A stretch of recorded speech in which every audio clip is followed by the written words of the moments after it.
Hi అండి అందరికీ welcome to my channel. ఈరోజు మా అత్తమ్మ స్టైల్ పులిహోర ఎలా చేయాలో చూడండి ఫ్రెండ్స్.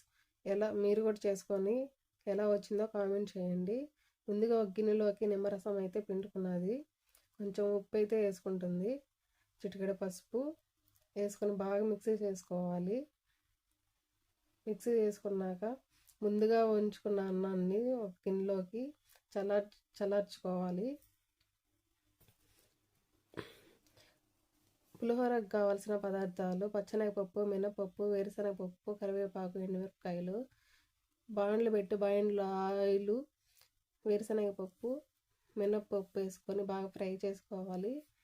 తర్వాత పచ్చెనగపప్పు వేసుకున్నది, మూడు మూడు ఎండుమిరపకాయలు అయితే వేసుకున్నది.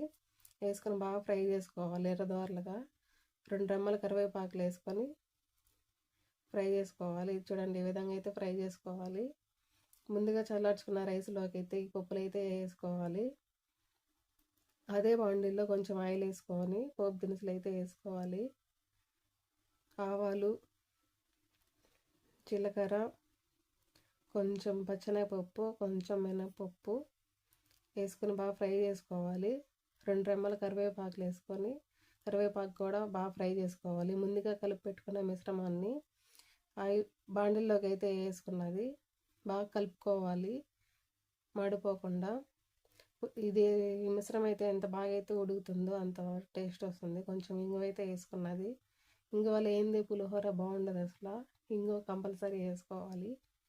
చూడండి ఈ విధంగా అయితే చేసుకోవాలి. చల్లార్చుకున్న రైస్లోకి అయితే నిమ్మరసం అయితే వేసుకున్నాము. పులిహోర బాగా కలుపుకోవాలి. ఈ విధంగా పులిహోర ఎంత బాగా కలుపుకుంటే అంత టేస్ట్ వస్తుంది. ప్లీజ్ లైక్ అండ్ సబ్స్క్రైబ్ చేసుకోవచ్చు కదా ఫ్రెండ్స్. పులిహోర అయితే రెడీ అయిపోయింది.